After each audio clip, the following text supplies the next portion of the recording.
한국인과 네안데르탈인. 28. 인류 조상은 식인종?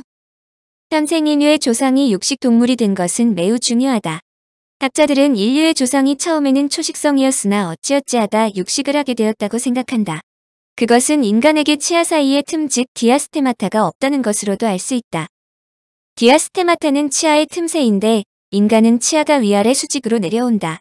치아가 수직으로 내려오지 않으면 뻐등이로 교정해주는데 동물들은 아래 어금니가 길게 비스듬히 튀어나온다. 이 틈새 때문에 먹이를 잡아먹는데 결정적으로 필요한 어금니가 충분히 자랄 수 있다.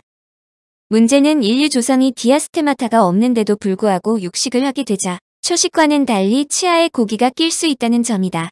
치아에 고기가 끼면 매우 불편하기 마련이다. 그러므로 치아의 찌꺼기를 빼기 위해 이쑤시개를 사용하지 않을 수 없는데 학자들은 이쑤시개를 인간의 최초 발명으로 인식한다. 한마디로 이쑤시개로 전봇대를 사용할 수 없으며 치아에 맞는 도구를 사용하는데 이때 이쑤시개를 고르는 능력이 바로 인간이 지능 있는 동물로 변화하는 전초로 간주한다. 그런데 인간이 일단 고기를 먹기 시작하자 인간 생활은 전적으로 변화한다.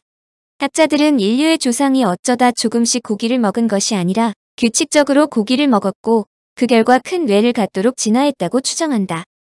스페인 콤플루텐세 대학의 마누엘 도밍게스 로드리고 교수는 아프리카 탄자니아에서 발견된 150만 년 전 어린이의 두개골 파편을 조사한 결과 고기 섭취 부족에서 오는 영양실조를 겪었다는 사실을 발견했다. 이는 생각보다 이른 시기에 인류가 고기를 규칙적으로 먹었음을 말해준다. 즉 고기를 먹지 않으면 빈혈을 일으킬 정도로 당시 인류의 신체 생리는 규칙적인 고기 섭취에 적응했다는 것이다. 이 말은 인간의 뇌 발달이 규칙적인 고기 섭취가 없이는 불가능했다는 것을 뜻하며 이는 궁극적으로 오늘날의 인류를 만든 것은 고기라는 설명이다. 과거 학자들은 오스트랄로피테쿠스 같은 현생 인류 이전 호미니드들이 약간의 고기를 먹었다는 데는 동조했다. 특히 사람 속이 큰 뇌를 갖도록 큰 변화를 일으킨 것은 규칙적인 고기 섭취라고 생각한다. 에티오피아의 고나 지방에서 발견된 260만 년 전의 석기는 인류가 동물을 도살한 최고의 증거로 제시되고 있으며 최소한 340만 년 전에도 동물 도축이 있었다고 주장한다.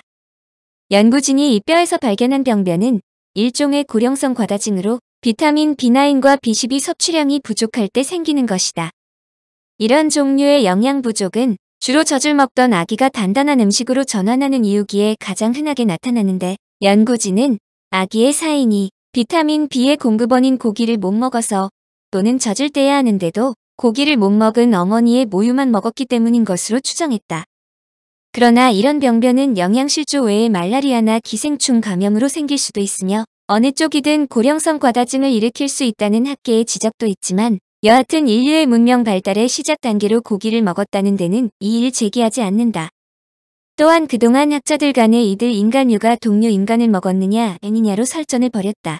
결론은 쉽게 내려지지 않았는데 근래의 연구는 부병 원인들의 두개골을 분석한 결과 식인의 흔적이 발견되었다.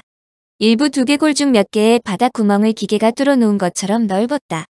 이는 북경인들이 사람 고기를 먹는 무리로서 두개골의 내용물을 꺼내 먹은 결과였다. 동굴에 살던 북경인들은 사람 머리를 벽에 걸어놓기 위해 동굴에 저장한 것이 아니라 먹기 위해서라는 것이다. 학자들은 그동안의 연구를 토대로 인류의 조상들이 육식성이 되자 학자들은 인류의 조상 대부분 식인종이었다고 발표했다. 인간이 인간을 먹는 풍습을 카니발리즘이라고 하는데 식인 풍습은 인류사에서 상당히 후대까지 이어졌다. 약 12,000년 전에 잉글랜드 서머싯의 고프 동굴에서 발견된 사람 뼈에 남아있는 치은을 면밀히 분석한 결과 고대 인류가 인육을 먹은 것은 약물 섭취를 위한 생존 전략이었을 것으로 추정했다. 학자들이 분석한 내용은 다음과 같다. 무리의 일원이 죽었다고 생각할 때 시신은 당시 위험천만한 일이었던 산행을 하루 쉴 수 있는 음식이 된다. 또 시신은 위험한 포식 동물들을 끌어들여 집단을 위험에 빠뜨릴 수 있다.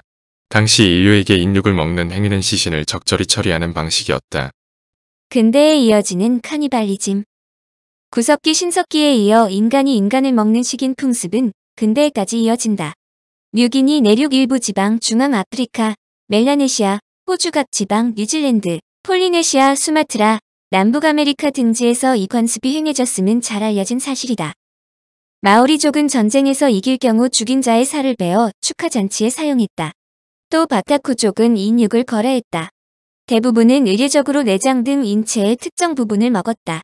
그렇게 함으로써 영혼과 힘을 얻을 수 있다고 믿고 있었다.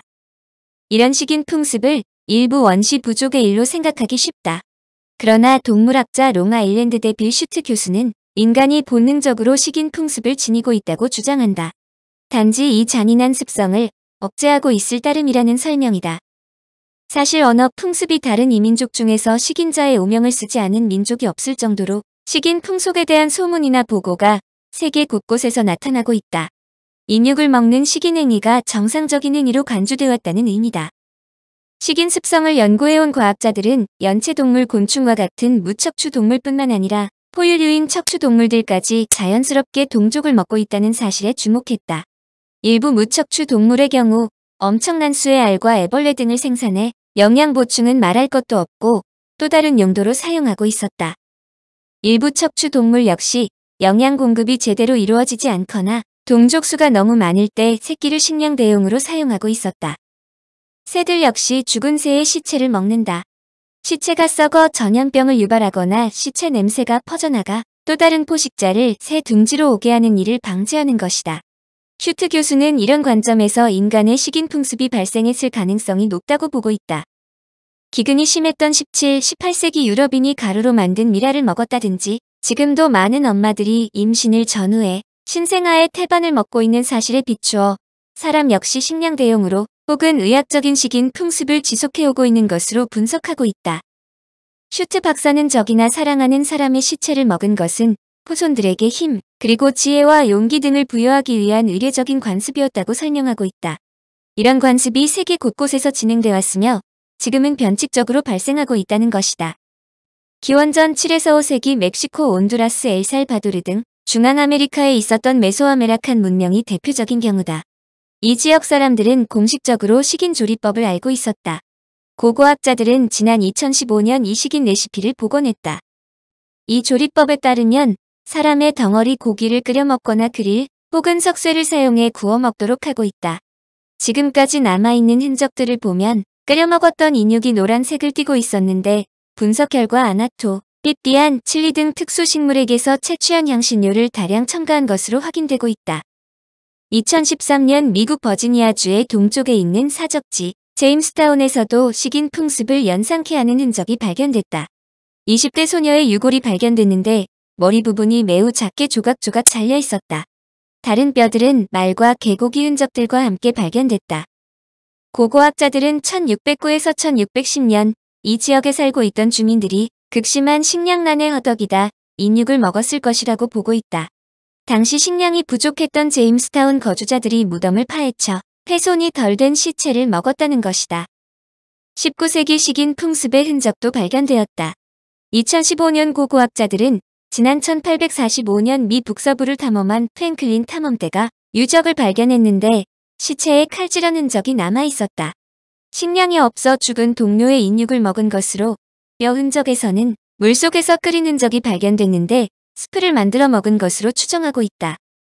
한마디로 인육을 먹는 풍습이 과거 이야기가 아니라 현대에서도 종종 나타나고 있는 인류의 오래된 관습이라는 설명이다. 끔찍한 이야기지만 기근이라는 초위기가 닥칠 때 사람이 얼마나 잔인해질 수 있는지 보여주는 대목이다. 청취자에게 원하는 것은 1. 구독 2. 좋아요